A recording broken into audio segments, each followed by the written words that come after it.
So now we're going to play a little game. We're going to play a QB carousel, and we're going to pick out 5 different quarterbacks that possibly, plausibly, probably not, could be playing for different teams next season. We're going to project where we think they're going to play and why.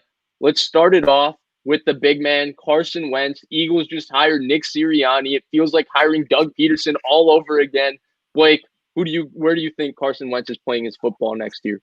I have 2 teams in mind. Neither are the Eagles. So my first one is kind of like my dark horse, and that's the Broncos.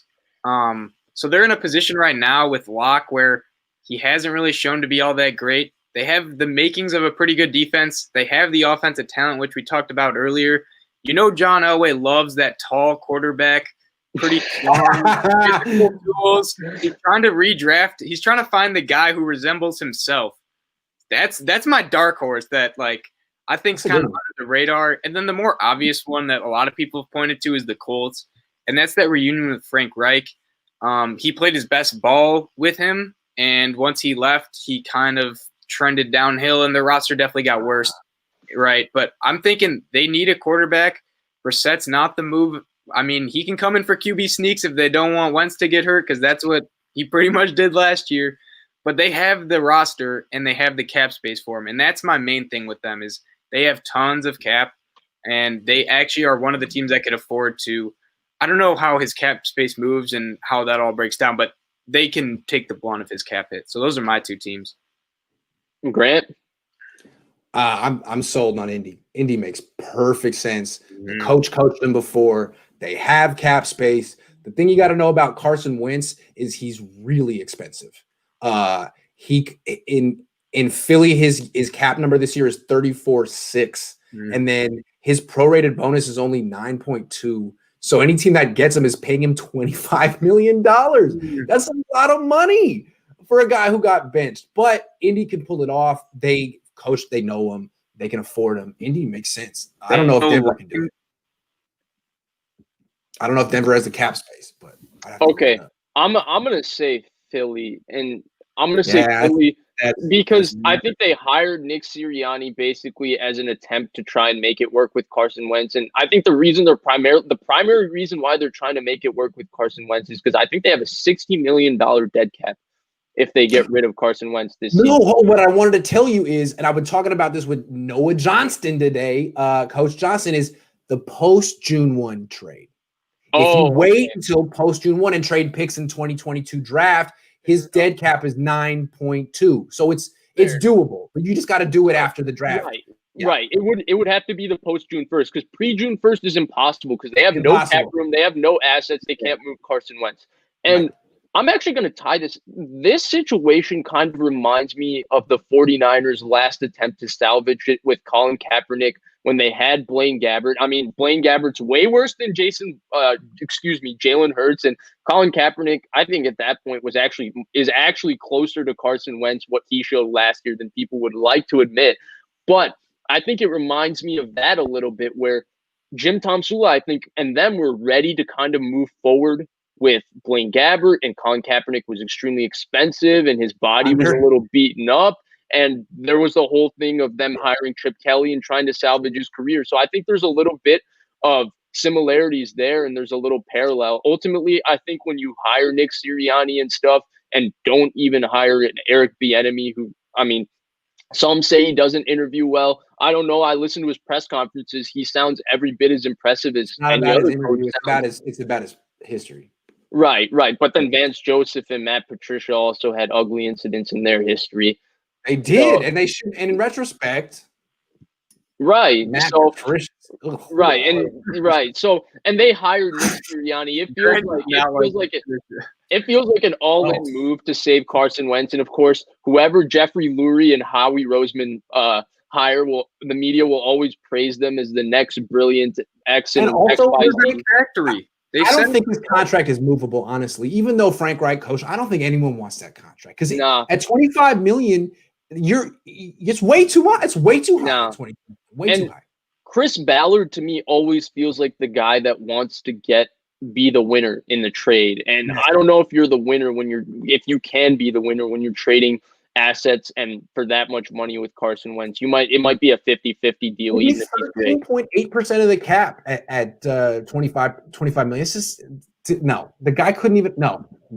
I think agreed. He might be stuck in Philly. Yeah, he might be stuck in Philly in that contract. All right, let's move on to the next one. So let's move on to the next quarterback, and that's Kirk Cousins. Grant, I'm going to start with you. Kirk Cousins, where is he playing next year? Where is Kirk Cousins playing next year? I was just going to listen to Blake and steal his answer. My thing you go, Blake. All right, I'll go. I think he'll most likely, like 80-95% chance he's staying in Minnesota. But if he were to move, I think it'd be the team that was high on him when he was leaving the now football team, and that's the New York Jets. One, they have the cap. Mekhi Becton, I believe that's his last name. Mekhi Becton, yeah. Mekhi Becton, yeah, sorry. Cool. Dude's a beast at left tackle. They have a high pick. They could trade down and then maybe take a stud, pick up some more assets. And I think we talked about this earlier with stability for Saleh. They kind of want stability, right? They have LaFleur as the OC. He would fit in that offense well. I think Kirk Cousins would be a decent play for them. And we talked about this earlier. He has 2 years, right, on his contract, Fish? Yeah. 2 years. 2 years. Yeah, I don't think he would command that Watson price tag. Like, he wouldn't be nothing ridiculous or anything. So I think that'd be like my sleeper of where he could end up. But what do you guys think on that? Grant, before you go, I'm just going to jump in here because I'm 100% in agreement with Blake. If Kirk Cousins is not playing for the Minnesota Vikings, and I'm going to say the team is the New York Jets. And the reason I'm going to say that is because the Jets actually have a decent roster. They have a pass rush. They don't have corners. They have 2 starting caliber safeties. They're getting CJ Mosley back. They can most likely, if they get Kirk Cousins, draft Sewell and basically shore up their 2 tackles for the next at least 5 to 6 years. And they can sign one of these receivers this year, whether it's Allen Robinson, Chris Godwin, Kenny Golladay, Marvin Jones, AJ Green. There's so many guys. There's so many guys I even didn't mention, right, Juju, that you can throw out there. And not Juju. Right. And so what you got in Kirk Cousins is a guy that's a perfect fit for this system. You've touched on it in the past. Robert Saleh thinks highly of Kirk Cousins' football acumen and his toughness. I'm sure Mike LaFleur, because Matt LaFleur, Sean McVay, Kyle Shanahan all love Kirk Cousins. I'm sure Mike LaFleur has similar feelings about Kirk Cousins. And what you do is you bring in Kirk Cousins and you follow the Grant Cohn philosophy and you draft a quarterback at number 3. Kirk Cousins, you have an opportunity to win and be a solid team for the next 2 years. He can teach this system, and you got a quarterback that fits this system and can set a culture. And then now you can bring in, if you think Justin Fields is going to be a superstar, you sit him for 2 years, teach him an offense, and with those physical tools, you can actually make him a superstar.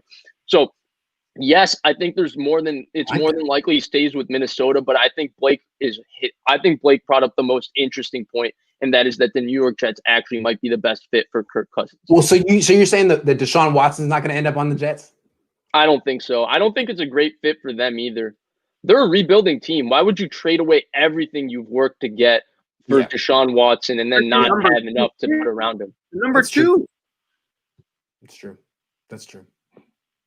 Hey, the only other team I was going to think was, what about Denver? Nah. John Elway would get axed for that. Like an Elway guy. He's not that Brock Osweiler, that Paxton Lynch. You got to be at least 6 foot 4 if you're going to play in Denver. Those are the rules. I don't make them. Okay, cool. Hey, I'm with you. I was not thinking the Jets. That's a good one. I like this game. I have nothing to contribute, but I like it. So let's go. All right, let's go Matt Ryan. So this is an interesting one. Grant, you let me down a little bit when I sent it to you with Kirk Cousins. You weren't ready. I'm going to send it to you right now with Matt Ryan. Let's see what you got. Come on. I think he's going to be on the Niners. I think this is the Niners ace up their sleeve, that they're going to trade Jimmy soon. The fan base is going to freak out. They're going to draft a quarterback in the late 1st or early 2nd. The Niner fans are going to be a little confused, like, is this our starter? What's going on here? And then Atlanta's going to take a quarterback with that 4th pick. They're going to take Trey Lance or Justin Fields, someone who can throw the ball while rolling out.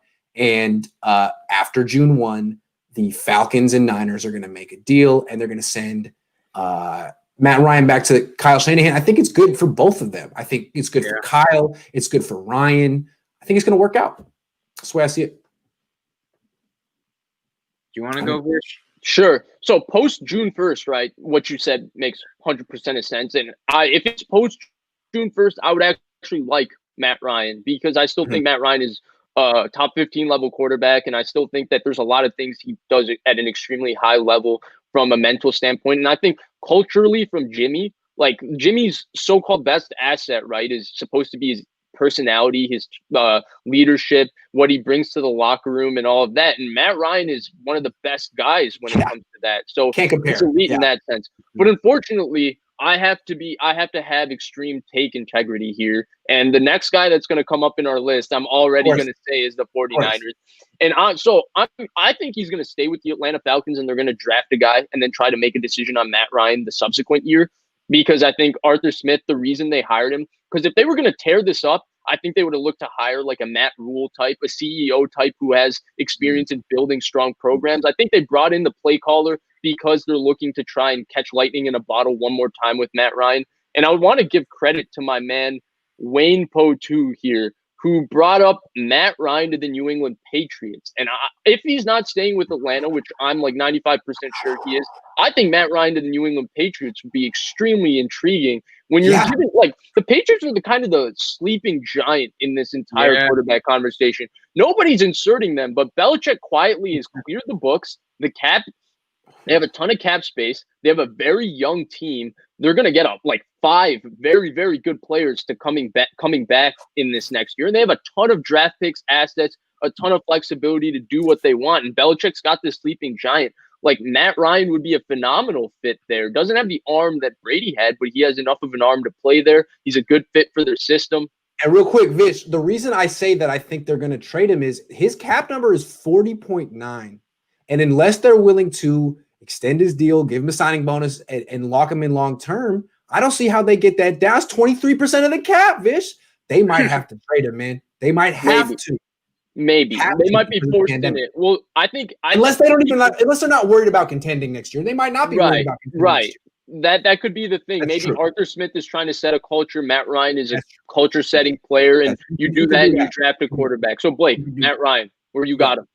Where's he going? So, I'm the same thing with you. I think they're going to take probably the guy out of BYU, Zach Wilson.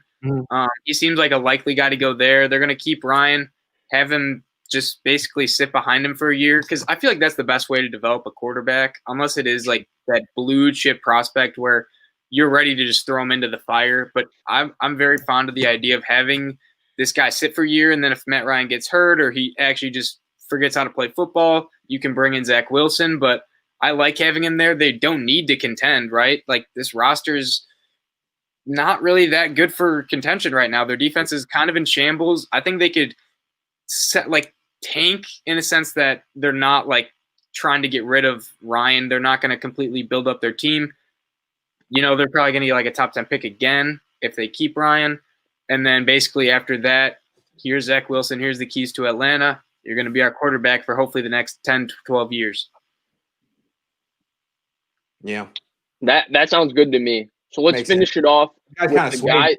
That makes sense, actually. Ugh. Yeah, with the guy that's so interesting for me in this conversation, and that's Sam Darnold, because I think Sam Darnold's variables in this situation go beyond just the fact that he could be a talented player that people might have their eyes on, like in the sense that, hey, I know, like, you know how NFL coaches are. I know you didn't work there, but I'm going to make it work with him. You know, they have that level of kind of pride and arrogance and belief in themselves and their work. So they believe they can do it with the Sam Darnold. But the reason to me he's intriguing is because you got to make a contract decision on him. Nobody's taking his 5th-year option that pays him $25 million a year from now. So that means you got to make a contract decision on him in one year. So that's the most intriguing thing to me. Grant, where is Sam Darnold going to be playing his football next year? The game is you ask Blake first, and I agree with him. I know. I just want to keep throwing you under the bus right here. Which teams need quarterbacks? Well, it's not going to be the Raiders. What about Denver? What about Denver? He fits the mold. He's right. He's tall. Yeah. He's blonde. He's tall. He's white. Yeah. Yeah, Darnold. I don't know. Denver. I think Denver. Are they in a position to draft a quarterback? Not really. So before you go, I'm going to jump in here because I actually 100% agree with Grant. I think the best fit for Sam Darnold is the Denver Broncos. And I think that's because, one, George Patton, allegedly, is not totally enamored with Drew Lock. Two, John Elway was reportedly very enamored with Sam Darnold, and that was the one quarterback that they would have drafted, apparently, in 2018 if he fell. So that's the other thing. And three, I think that's the place that makes the most sense for Sam Darnold because Denver kind of has that flexibility to kind of let him come there, compete, and make a decision on him financially. I don't want to say the Jets because I think the Jets, it's just kind of a thing that you have to say right now. I don't think Robert Saleh, Mike LaFleur have really gotten into studying the entire process and who they want. And the other thing is, if you keep hold on. You think Robert Saleh doesn't have a strong opinion about Sam Darnold right now? No, I'm talking about the draft quarterback. Oh, sure. Quarterbacks. Sure. He hasn't gotten into, well, this guy's available. It's just Sam Darnold that he's looked at. And I'm just saying because he was very diplomatic in his press conference today about Sam Darnold, but he game planned against Sam Darnold this year. I'm sure he has a very definite opinion. Right. I don't know what it is. I have no idea what it is. And the thing is, I don't think you can read Robert Saleh the way you read Kyle Shanahan. Because Kyle Shanahan will just tell you like it is, good or bad. Robert Saleh is very diplomatic in how he speaks about anybody or anything. So everything he says, he's one of those guys that might push the needle a little bit more and exaggerate it to make it all sound very upbeat and positive. Right. But not to get off topic, the reason I don't think they keep him is you're Robert Saleh, brand new coach. You're Mike LaFleur, brand new offensive coordinator. Joe Douglas basically has been given a clean sheet because somehow Adam Gase is getting blamed for Mike McCagnon's horrible moves as the GM because they had a bad roster, but Adam Gase was supposed to win with the roster, but he's also a bad coach. I don't want to sit here and act like I'm a defender of him. But the ultimate thing is that if you keep Sam Darnold and Sam Darnold's not good next year, which he hasn't been that good his first 3 years, then you look bad. But if you take Justin Fields and Justin Fields isn't good next year, guess what? Nobody cares because you get 3 years before people actually make a decision on Justin Fields or decide. And those 3 years have already happened for Sam Darnold. So I think that if you're a new regime, it just makes no sense to me to not get your own guy in the building, even if you really like Sam Darnold, just because it resets your clock on when you have to be a contender. So hold on, let me connect the dots. So Darnold to Denver, Cousins to the Jets, but they're also going to draft a quarterback. So how do they get Cousins? Is Cousins not worth the first? I guess Cousins not worth the first. He's not worth the first. No. He's worth like a second, right? A two? No, he could go for like a future first. Future first? Like, okay. Jay Cutler got 2 firsts and a second. Right? Like Kirk Cousins got to be more than that. You're taking the contract too. 2-2 should be fair for Cousins. Also, they saved $10 million in dead cap by doing it post June 1 anyway. So yeah, draft your quarterback, trade for Kirk Cousins post June 1, trade a 2022 pick. Yeah, it makes sense to me. Blake, who you got? Where do you got for Darnold? So if you would have asked me this yesterday, I would have said the Pittsburgh Steelers. But they signed Haskins today. They did? Man, I'm tripping. Yeah. Crazy. Why? Why? Guys, that's terrible. Good question. He's terrible. Yeah. So if you would have asked me yesterday, I would have said Pittsburgh. But if you would have asked me, since you're asking me now, I think one of the teams that kind of has a question mark that we haven't brought up, and I've seen in the comments, is Washington football team. And this just seems like a Washington type of move. I don't know what it is about it, but they haven't really been able to figure out the quarterback situation, or they always have question marks around it. It just seems like a Washington move to me. So I'm going there. Good call. Maybe bring it up too. I like it. Yeah. So there's one more quarterback. I've saved him because obviously best for last. And then I gotta go. Right. And so we'll cover him, and then we're gonna end it because Grant's got to go again. Grant, we really appreciate you joining us. A lot of fun, man. We'll do it again. This is great. This was awesome. Hey guys, and as always, guys, thank you so much for watching our videos. Please like, share, subscribe. You know everything the normal YouTuber says. And we really appreciate you sticking with us. We'll cut this up and put it on our channel. So real quick, let's go Matthew Stafford. I'm going to answer this question right now because it's a one-word answer. I've been explaining it every opportunity I've had to talk about it on any sort of platform. I'm going to say the San Francisco 49ers. Grant? Blake, I'm gonna go with Washington. What about Washington? No, he needs to be the quarterback in Washington has to have some swirling questions or problematic abilities like about him. It's just it's a tradition. When you said the whole Mayhew thing, Martin Mayhew, he drafted him. No, I'm telling you, Washington. It's going to be Washington. I don't know if they can afford him though. They're definitely a team.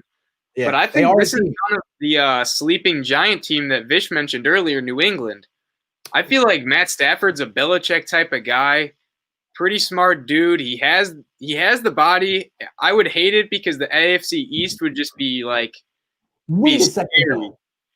What's his relationship like with Matt Patricia? Because Patricia just went back to New England today. I don't think he had a bad one.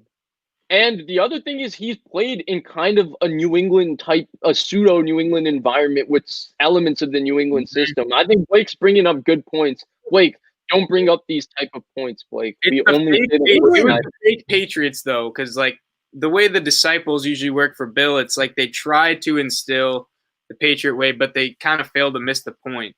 And I think Patricia did that. And I don't know. He just seems like a guy that him and Bill would be scary, man. Okay, I like this, but since you did this, we have to have an extra bonus name to put in this list. All right. Jimmy Garoppolo. Jimmy Garoppolo. Gosh. You said Stafford's going to be on the Niners. I said Ryan's going to be on the Niners. So where the hell is Jimmy Garoppolo going to be? Vish, you want to start us off? I didn't put Stafford on the Patriots. Thank God I didn't, because that's actually a really good point, Blake. We don't make good logical points about Matthew Stafford unless they're about him going to the 49ers. That's our rule number one. I think Jimmy's going back to New England. I think to me, New England and Jimmy is like a perfect fit. And I think the reason why is I don't think New England's going to get him at the $27 million price tag. They're going to get Jimmy Garoppolo at $15 million. Watch, they're going to make it happen. They're going to have a loaded roster about it. Nobody's going to complain about it because Jimmy Garoppolo is more than good enough to make $15 million. He's going to go back there, and I think they'll succeed with him because I still think Garoppolo is a good player. And, I don't think it's a bad thing for the Niners because it just didn't work out with the Niners. That doesn't mean reflect bad on anybody. It just didn't work out. What about Grant? I won't send it to you. Blake, where's Jimmy playing next year? The one team I haven't said is your guys' team, the Niners. That's a good bet. That's a good bet. Blake's got a very level head here. I've been studying the QBs, man. I don't know. QB offseason this year is going to be crazy. What about Watson? Miami. I think it makes too much sense. I think they'd do it. I think so too. I like Flores a lot, and he wants to go there. I think so too. Blake. About Rodgers. About Rodgers. Let's go there. Rodgers next year? He'll be a. You think he stays? Because his contract's ridiculous next year, man. Have you seen that? I know it's a lot, but how do you move on from an MVP quarterback? Well, they did draft this Jordan Love, dude. What's that about? I think it'll be the season after. The season after. Okay. Fair enough. That's all I want to know. And then there is one more name. I don't know if you have to leave or not, Grant, but Jamal's been bringing it up. And where's Dak in this situation? Dallas. You think he'll stay in Dallas? Probably Dallas. Dak's going to get scared. Washington does make a lot of sense for him because they'll pay for a quarterback. Washington is not that far away from actually like competing with the big dogs in my mind. Besides, I gotta say, I want to throw it out there. I do feel like there's a racial component in Dallas with Dak. Yeah, and in Washington, they're making it very clear that that's not what they're about anymore. They got Ron Rivera, they got Martin Mayhew. I think they'd love to have a black quarterback, and I feel like it kind of seems like Dallas is like, do we really want to have a black franchise quarterback? That's kind of what it feels like to me. Washington never had that problem. They overpaid for McNabb. They overpaid to draft RG3. They drafted Haskins, so they've never had that problem. He's a Rivera quarterback too. Right. He just seems like a type of guy that him and Rivera. He's a hell of a quarterback. The problem is he's a tier 2 quarterback who's going to make tier 1 money. That's the problem. I think you guys are taking it too far. I do think possibly there's a racial component, but here's the one thing about Jerry Jones: that dude is always playing it safe. He gets this kind of reputation of being aggressive, but guess what? He's going to get scared because of what happened this year with Mike McCarthy. And I think Dak, also him getting injured, he's going to want to get the money, and I think they're going to find a way to get it done in that 5 years. Everything I've said about not overpaying quarterbacks, you could say that he's like practicing that. Like, why do I want to give this guy 15% of my cap when we couldn't win with him making 3% of it? Like, why do I want to do that? I'll just give Tony Romo 15% of my cap and not that.